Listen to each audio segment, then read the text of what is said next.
So we're going to move on to the four elements practice proper. As I mentioned, the four elements are earth, water, fire, and wind. Today we'll be focusing on earth. Each of the elements has characteristics. Earth element has the most characteristics, which is why we're spending one day on that and three elements tomorrow.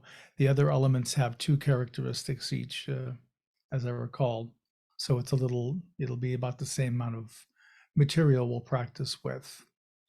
The four elements practice is a yogic practice that preceded the Buddha.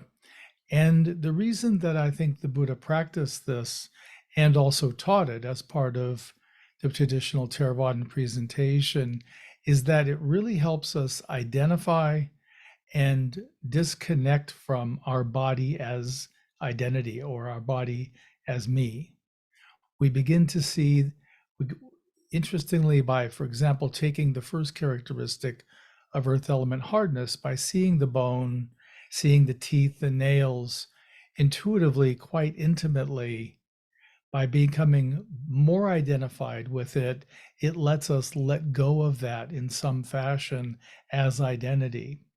And part of that practice, the traditional practice, the way it's taught, is you do this practices in your own body. And when you're off the cushion, you attempt to do these practices on other bodies. And so it can be very interesting on retreat if you get deep enough to where you're really with the hardness in your body in one snapshot or one vision, one camera lens or viewpoint is the word, from one viewpoint to, I recall looking up in the dining room and beginning to see other people's bones in the dining room. So that gets pretty unusual. But what this practice does is it lets you start seeing the reality of the world you live in and take as ultimate reality really can be deconstructed using the four elements to where there's nothing left. And that brings me to the other sort of embedded realization in four elements practice. I know when I started this practice, I had this secret idea that when I went through all these characteristics, when I had recognized and in some way released from identity each of these characteristics of each element, that I was going to be left with this little black box. And on the box, it was going to be written me. So I knew that I'd deconstruct, but somehow me would still be here. And so that was one of the revelations of this practice, was getting to the end of the practice and there not being anything. And it was almost like I had to look around a little bit. I know that box has got to be here somewhere. So that shows sort of to me the level that we invest a me in our body, that I just assumed there was going to be a me that I was going to come upon in the course of this practice. So if you do come upon that, be sure and let me know, but I wasn't able to find it for myself. So part of this practice is really loosening the allegiance we have to our body as self-identity. The other benefit this practice affords is when we've had trauma to our body, it can help us heal that trauma. I did this practice on the retreat that I was on. I'd been in a couple of really bad car accidents and was pretty badly damaged. And so I had kind of a strange relationship to my body in that I was willing to be unidentified or disidentified with it. But at the same time, I had a certain amount of gratitude that my body had withstood the accidents that others had caused and had not succumbed to those injuries. So I had a lot of gratitude for my body, which was independent of identity. And what I got to was I realized I could release the identity, but I was very attached to the gratitude. And so I ended up having to sort of work that independently, loosening that gratitude and recognizing letting go didn't mean I didn't love the body or I didn't care about the body, but I had to kind of work through that for myself. And I found with working with students, some of the students I work with who are severe trauma sufferers, for some reason, they find this practice to be beneficial. I'm not exactly sure why, but I think because it lets them have a deep connection, some sense of ownership, really, of the four elements and their body. And also, they don't find trauma. Once they go through all the characteristics, there's nothing left. So, this is my theory right now. I haven't really formulated a conclusion yet from working with these folks, but perhaps I'll at some point be able to draw more conclusions from their feedback. I did mention that all of reality is composed of these same elements. So as we work with them, I would encourage you when we're not working together to just see what it's like to, for example, today when we finish, or tomorrow if it's late for you when we finish, when you see other people, when you're out in the world or in your daily life, see what it's like to try and make contact with some of the earth elements in their body. Can you feel them? Can you tell they're there? Look at things like your table. Can you find the hardness in the table? And on and on. So just notice as you're moving through your life, you're picking up a spoon. Can you feel? Now, I don't mean feel with your hand, I mean feel intuitively. Can you feel the hardness in that spoon? And that becomes very interesting to begin to deconstruct our litany of concepts that we have maintaining the world just as it is.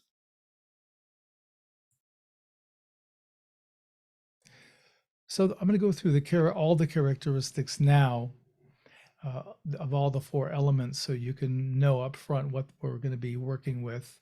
So as I mentioned, earth element has, well, it turns out it has, I said 12, there's 12 in total. It has six, sorry. So it has six, and the other three have two each, so that's six. That's where the 12 come from, the number I threw out earlier. So earth element, and the way I group these, there's a traditional way of grouping or doing these that is a little bit awkward to work with. So when I did this practice, I arranged them based on opposites. For example, the first characteristic is hardness, and hardness we find again in the fingernails, toenails, our teeth, and our bones. And sometimes people will start just tapping a fingernail on a tooth, feeling that hardness meeting and getting the sense of what that hardness feels like. As we practice with hardness, then we'll shift to softness. And these are easy as opposites because you see, when you find all the hardness really well, everything else in your body is softness. So it's easy to find in that you're just not connecting with the hardness. And you go through and you feel the skin of the body, the blood of the body, the muscles, tendons, various organs, connective tissue. There's all these things in here. And so you want to feel first it all in a general way, just whatever's not hard is soft. And then dialing down, seeing if you can get a little more specific. Can you feel the softness of skin, for example? Okay, yeah, I can feel that. How about the softness of the blood in your body? Yep, I can make contact with that. How about the veins? Yep. Anyway, you get my point. It's just we're trying to get a little more specificity. So the next two in the earth element are roughness and smoothness.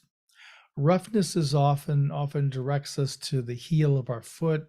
For a lot of people, there's some calluses there, so we can feel that. Some people, it's on their hands.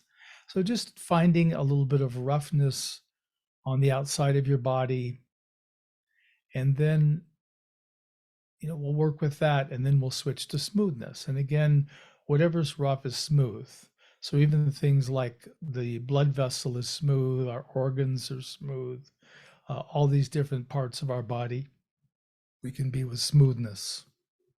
And the final two are heaviness and lightness. So heaviness is our weight, our, feel the substantiality of our bodies sitting in our chairs. We work with that feeling of heavy. And you want to feel with that one, the underside of your body. I'll go through all this when we practice, but I want to give you a little taste of it now. And the lightness is the opposite. The lightness, we're feeling the front of our body, the top of my head.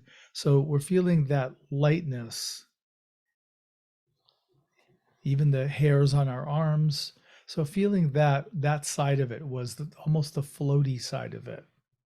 And eventually we'll get to work with in each meditation with both of the elements. For example, in this case, heaviness and lightness.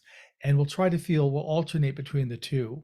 Feel the heaviness, bring our awareness to the bottoms of our feet, the back of our leg and body, contacting the chair, particularly around the lower portion, the bottom and back of the legs. Feel the weight in the seat. And when that feels like it's pretty well established, then move to lightness. Come to the front of your thighs, the top of your head, top of your hands. Feel that again, that floaty sort of feeling. Okay, I've got that. Okay, back to hardness. So we alternate, we keep alternating to where it helps clarify the other one a little more clearly as we go deeper in each characteristic. And again, as mentioned, in meditation, we'll do them in twos. So we'll start with hardness, then I'll switch us at some point. And then after that, it's up to you to do the alternating as it makes sense to you. Tomorrow we'll do water, fire, and wind. Water, the two characteristics are flowing and cohesion. Flowing is obvious what that is, like blood and liquid in the body. Cohesion is the holding together. So we could say our body is held together by our skin. It's not exactly accurate, but in some places of our body, if we had no skin, we would have things falling out. So cohesion holds. The fire element, the obvious characteristics, heat and cold. So we can feel heat in our body. We can find the warmth, under our arms, between us and our seat, the places like that. And cold, typically we want to feel the tops of our ears, the extremities, fingertips, things like that, where if you are feeling cold, go to that place and feel the coldness. And then again, we'll alternate between hot, heat, and cold to really clarify each characteristic. And finally, we'll work with wind. Supporting and pushing are the two characteristics. And the pushing one is about movement. It's the, like we're sitting up. It's that pushing tendency to come forward, that movement of the body. And supporting is the holding. I have my hand on my leg is supporting my hand, so I can feel the supporting quality there. And these early practices were all practices that the monastics could do with their own body. That way, wherever they were, if they were in a forest or in a monastery, they could practice this because they had the meditative object, their own body, available to them. So as I mentioned earlier, I'll mention again, we want to meditate on these. We'll first contact the concept, the idea, the history, what we know about these different characteristics. And then we want to sink down to the felt sense, really get to what does hardness feel like? Not the idea of hardness, but the felt sense.